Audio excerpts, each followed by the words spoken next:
this segment. Extra bases with Evan Closky. I like it.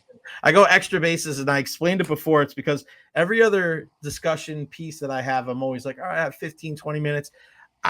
We always go close to 30 every single time. And we don't ever plan it like that. And I feel bad at the end. But the reason why I don't maybe feel as bad is because I feel like we probably could go on for another 45 after the original 30. So once you and I start getting rolling about this Rays, and this is just Rays. Imagine if we talked about Lightning and all these other things, but you and I we're not afraid to kind of hit the nail over the head when it comes to our Tampa Bay Rays. First off, I want to say to you what I was talking about earlier on the program.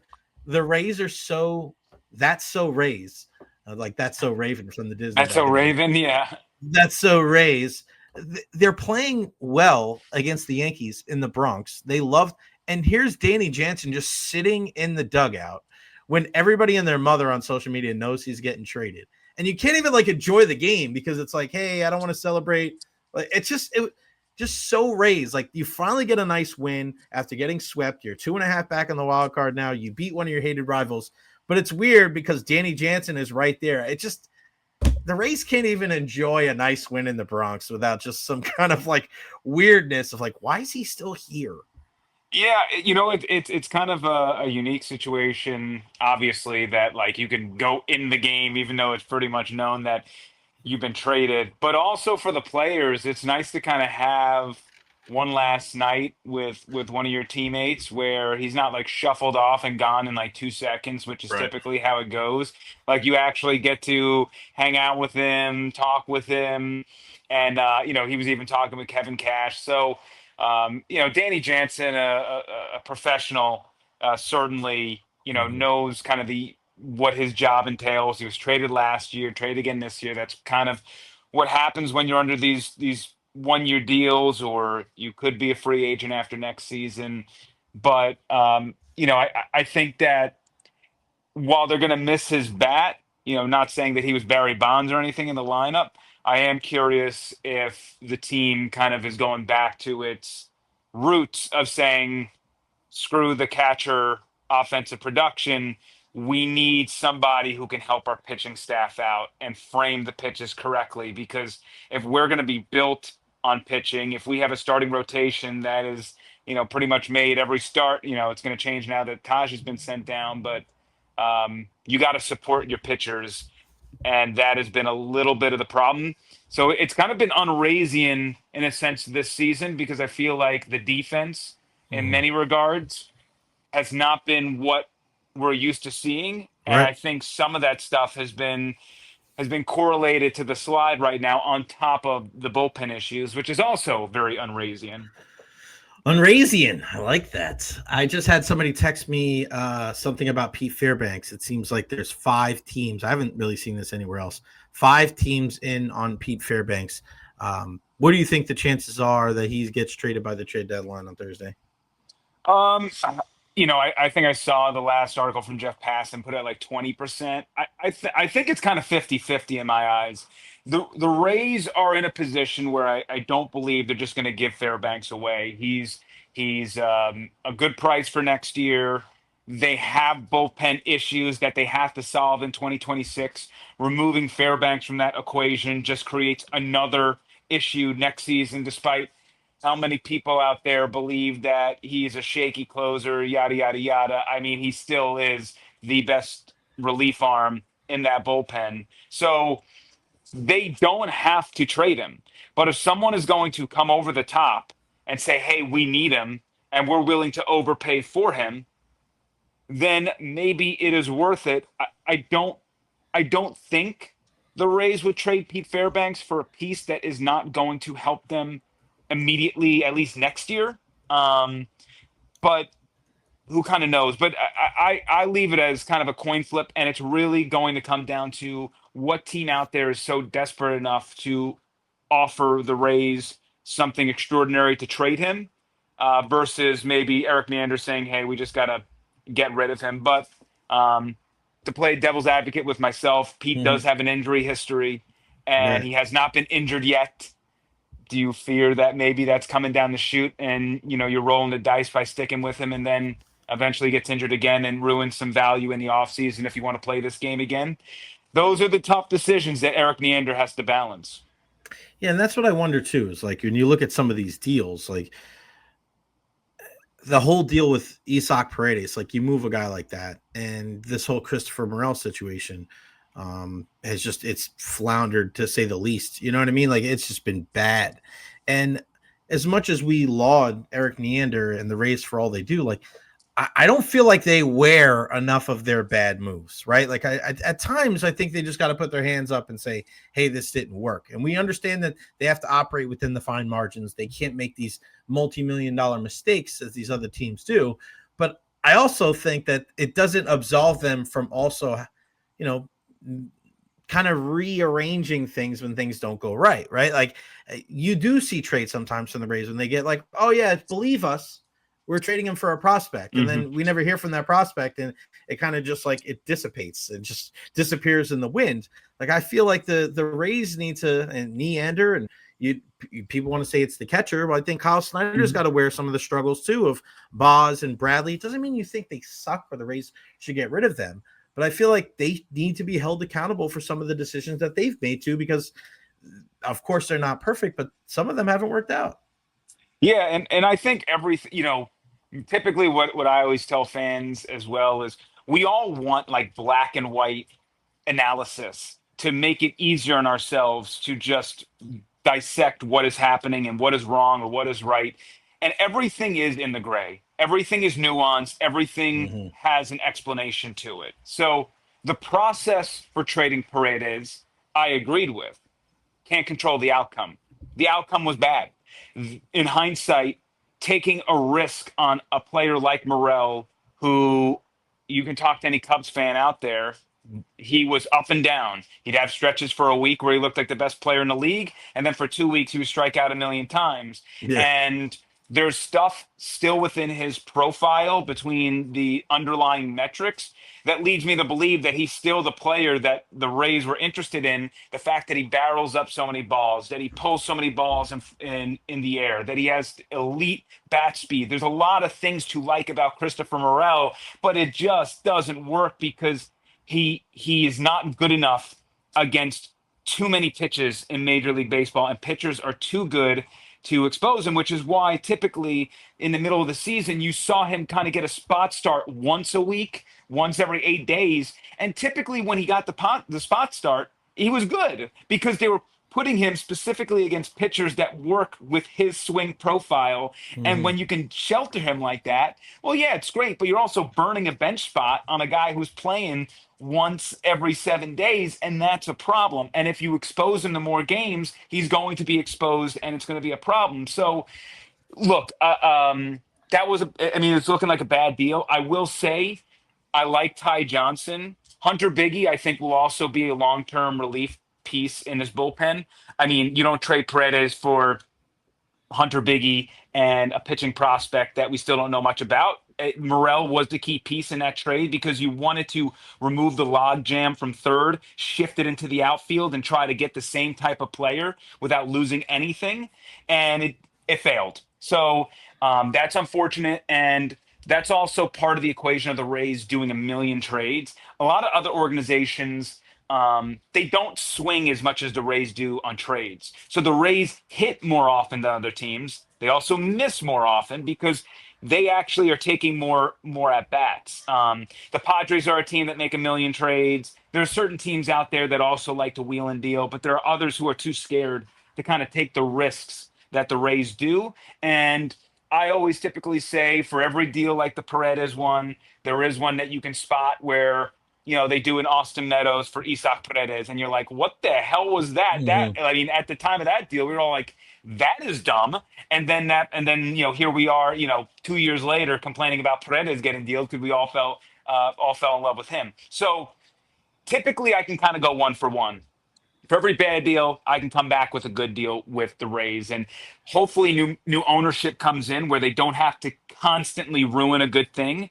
But I also do believe they need some self evaluation on a lot of things. I think organizationally, their hitting development has not been good enough. objectively speaking. I think pitching development has been extraordinary, and they filled the farm system up last year a little bit with that. And there are a lot of arms I like in this farm system on top of the plethora they had this year. So I mean, I do believe in what they're doing with their pitching, but I think they definitely need an organizational restructure with hitting, and also I think they need to reevaluate how they're grabbing players because they are creating log jams for themselves. And that, I mean, we have another one coming down the chute. You have Yandy, you have Bilal, you have Aranda, right? You also have Bob Seymour there in AAA who deserves a shot because he's Mhm. got pop and power, but he only profiles as a first base DH. You got Trey Morgan, who I think is ready for Major League Baseball. He is a Gold Glove caliber first baseman who you're trying out in left field because you want to find a spot for him.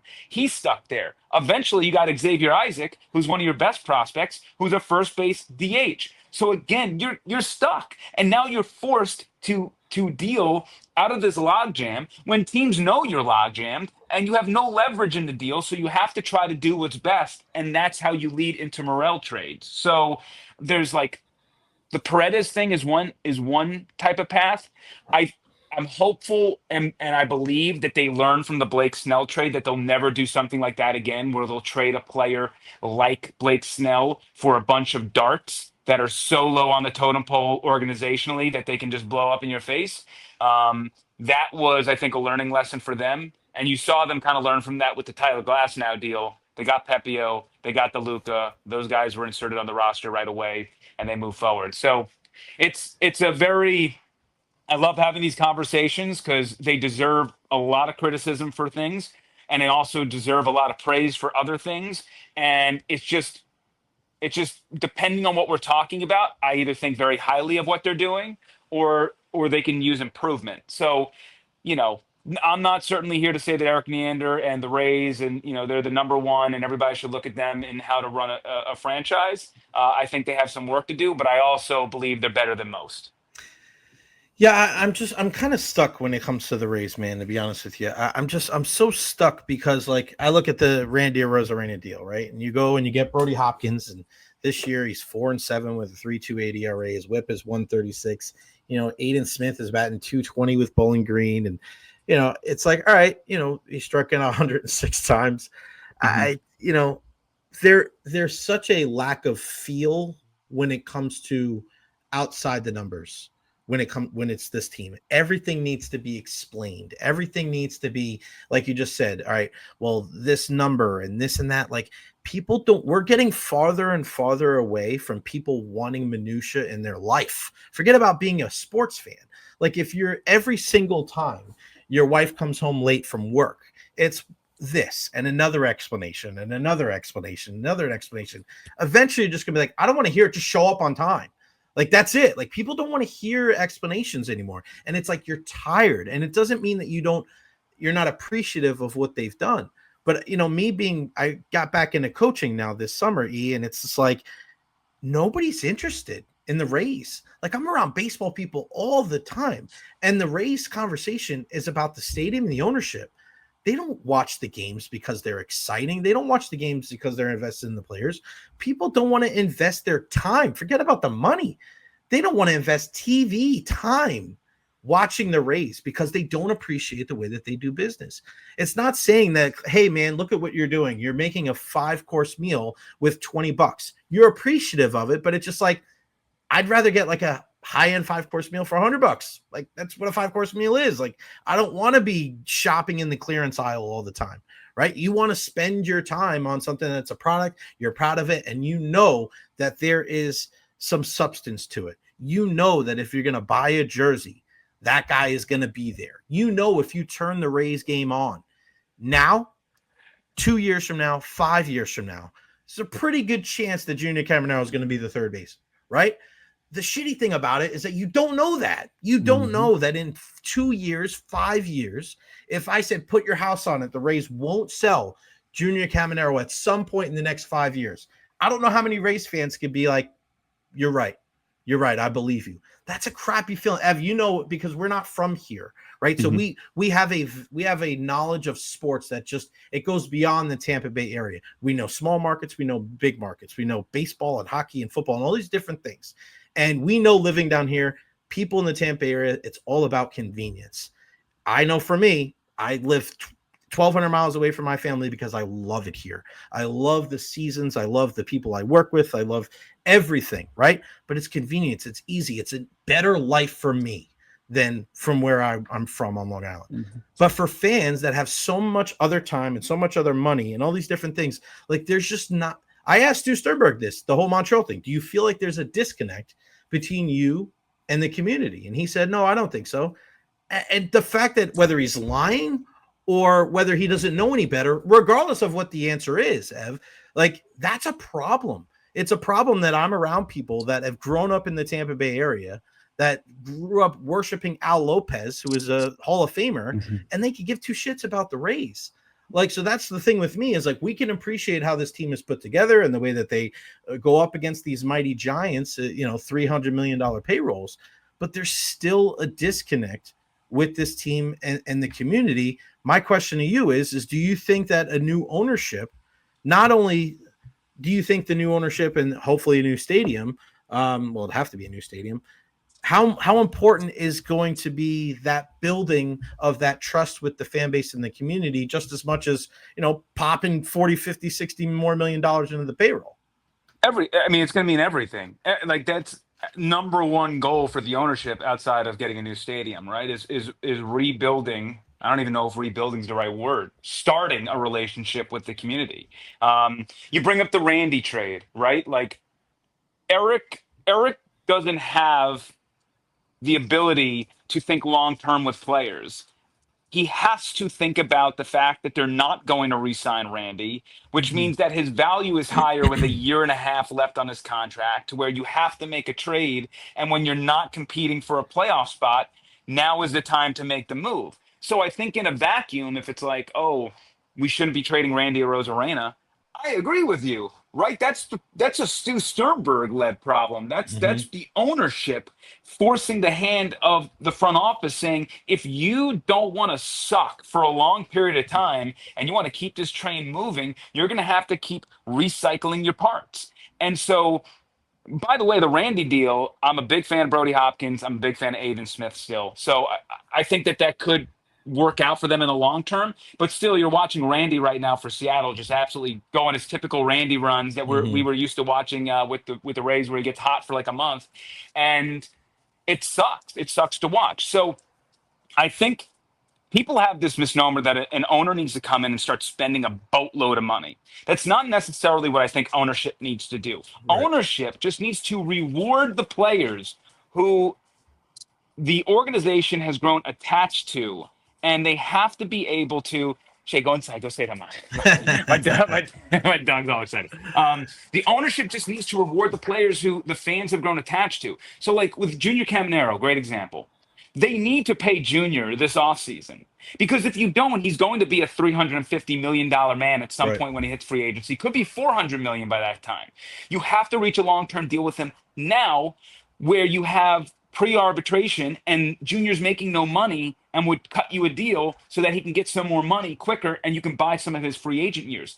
That should be the first move new ownership does if the deal goes through in September, is in the offseason, hey, we're here. By the way, so is Junior Caminero for 10 years, $300 million. Right. That's how you do it. I don't need this organization. It would be great if they go out and say, hey, Kyle Tucker, come on by, Tampa guy. That'd be awesome. But I just want to see like the community grow up rooting for Junior and know he's going to stay. Chandler Simpson, a guy that fans are starting to love watching. Chandler's going to be around for 8 some odd years. That's what this ownership needs to do. You got to allow Eric to continue to keep some of these players that he's brought into the organization, while doing some other moves of where guys who might be falling off a cliff before they've actually fallen off a cliff can be traded. So, Randy's also an older guy. I don't know how much more length he's going to have in his career. This year's great, but objectively speaking, I don't know. But that's to me what ownership needs to come in and do. They need to build, because when you think about the Rays and like the past of like Evan Longoria and how much he meant to the community, and some of those people in the '08 run, like Ben Zobrist, who was here for a while, even like a guy like Carlos Pena, like some of these guys who were around a while, you fall in love with it, you grow an attachment, and that lasts you a long time. But they're so disenchanted now. They just automatically assume that any player who does anything well is going to be gone. Why am I going to invest my time in this team? And that is the number one complaint I've had with Stu, and that will be a lasting legacy for him. Is despite how much of a winner this organization is undoubtedly so, he never built any community relations because he refused to ever invest in one of his players. And the one guy he did, Wander Franco, was unavoidable and did Right. some heinous act. And now they should luckily get out of that contract. But it was such a deal for them to make that, it was like a $182 million deal for a Hall of Fame type of talent. It took some huge deal in their favor to make that happen. So I really hope new ownership would come in and just invest in some of the pieces that are working out for these guys who are young, who you can project to be good for a long time, and say, hey, that crap that happened for 15 some odd years, that's over with. All right. Not saying that we're going to keep everybody, but just saying that if players come in, they perform, they're going to be rewarded. You know who does something like that? The Tampa Bay Buccaneers. They built a Yeah. whole organization in that. And I think from where they were in their kind of early Jason Light years to where they are now, you've seen the community all of a sudden. I mean, winning helps, but you've seen the community grow more and more attached to the organization. And I feel like the Bucks product, especially post Brady, I don't think that the Bucks have ever been stronger than what it is today in this community and what they're doing in terms of attachment to the club.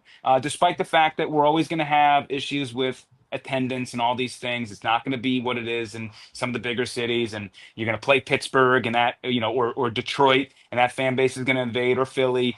Those things are going to happen. I don't care what sport, but Right.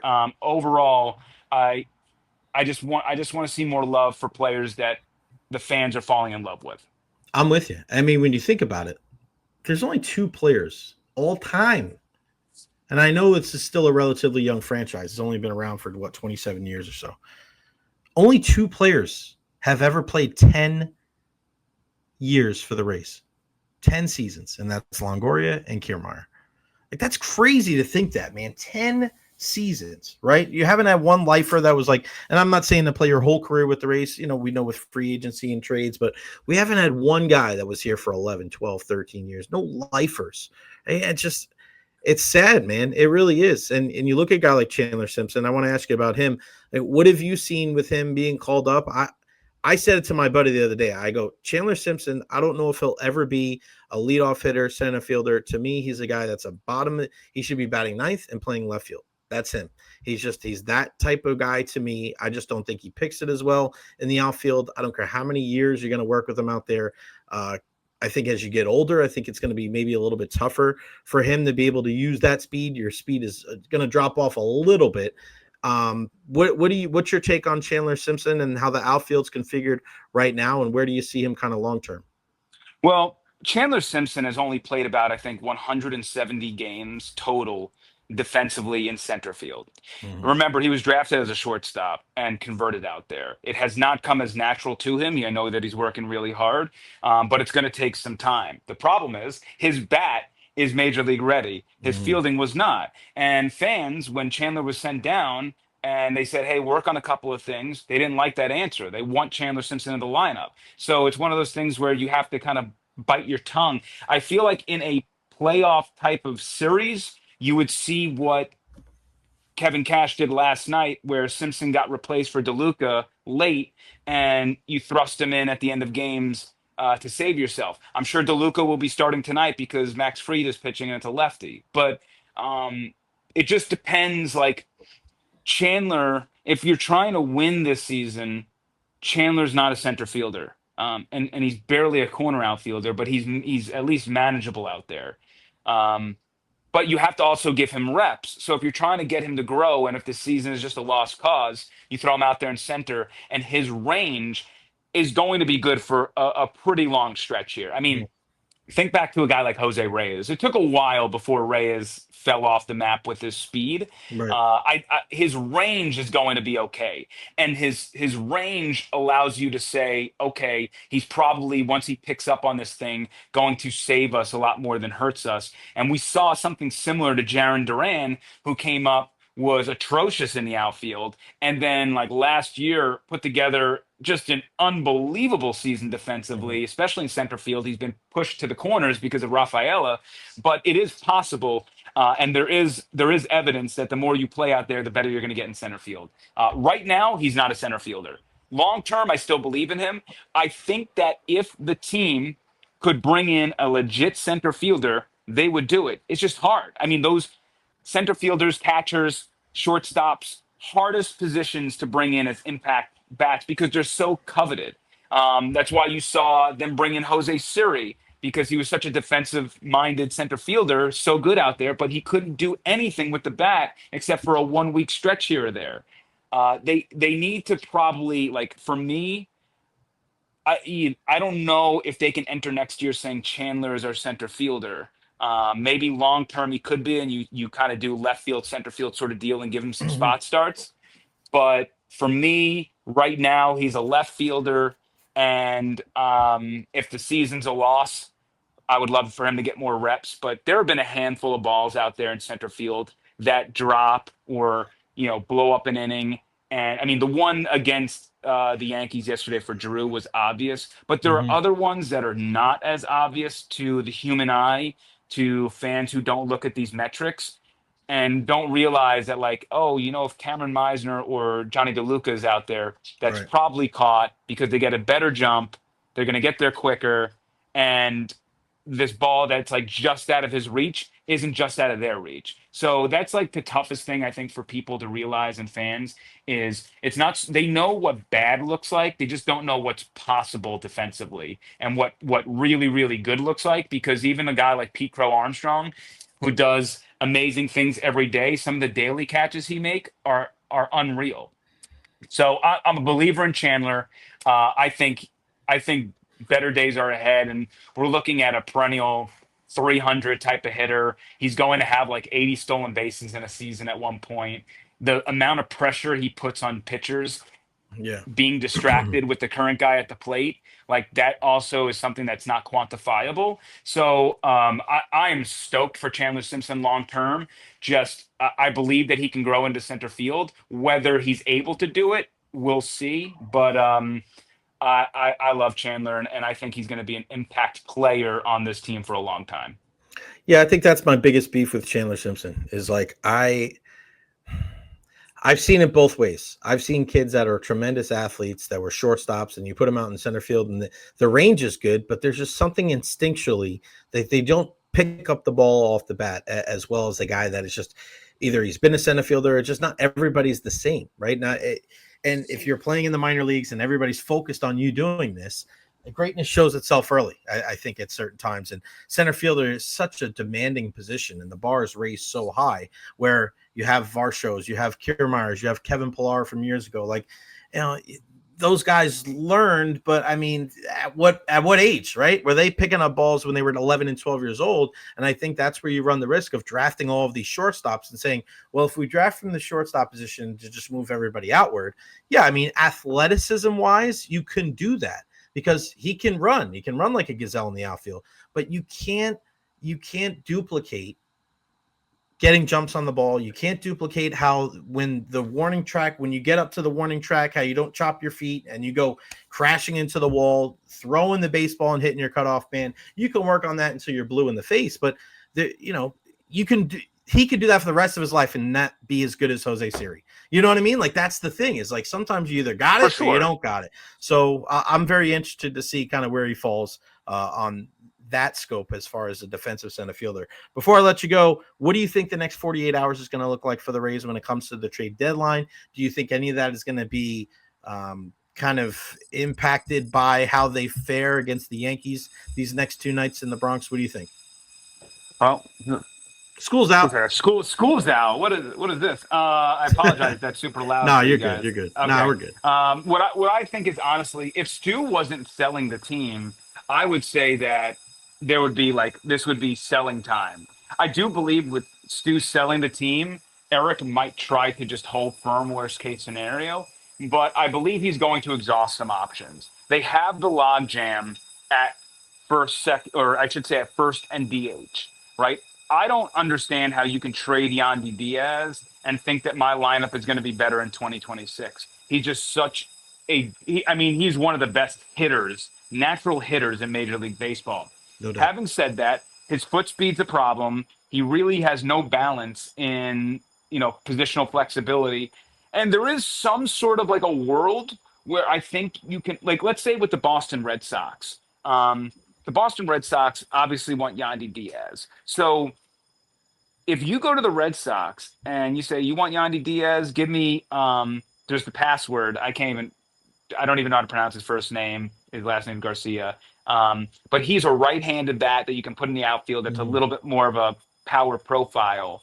And then also give me the top 100 arm they have, the lefty, Tolle. I don't know Oh these. yeah. Yeah.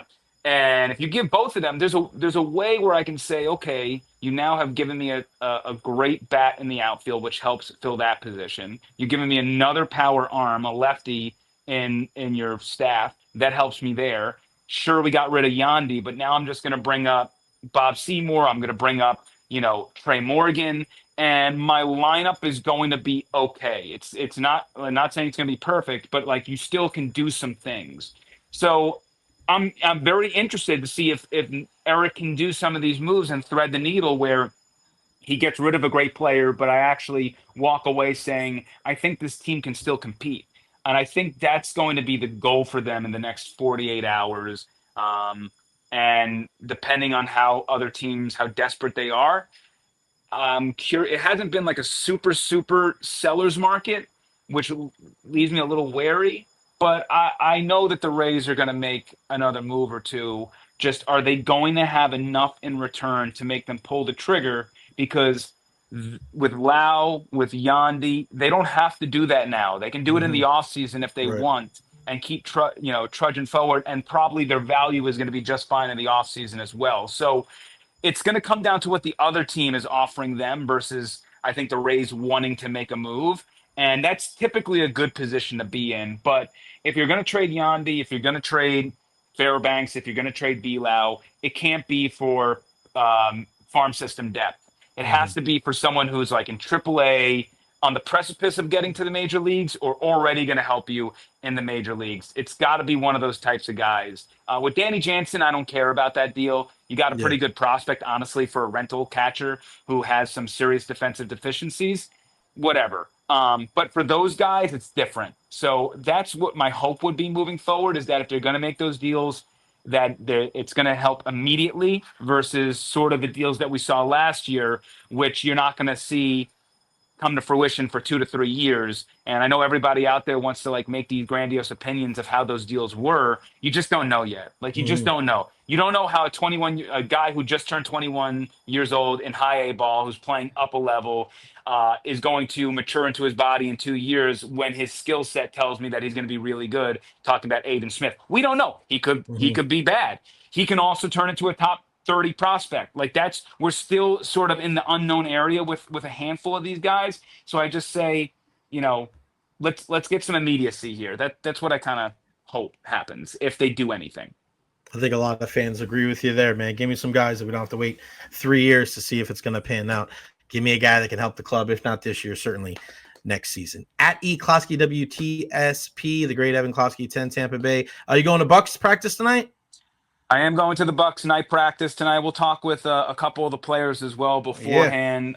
Should be talking with Sterling Shepard, Jacob Parrish. So Sterling's one of the best characters on the Buccaneers team. Jacob Parrish, obviously one of those rookies who we expect to see a lot this season, like most likely at the nickel cornerback position. So I'm excited to be out there. I'm super excited for football season. I know they've had some discouraging news with, Chris and Tristan and certainly David Walker yesterday, but I'm still a firm believer in this squad. I believe the Bucks are destined for really big things as long as they can withstand the injury bug, which this hasn't been a great start to camp in that regard, but so is life. Yeah, mitigate the damage for sure. All Mm-hmm. right, my friend, thank you so much for your time. As always, I'll see you tonight at practice, buddy.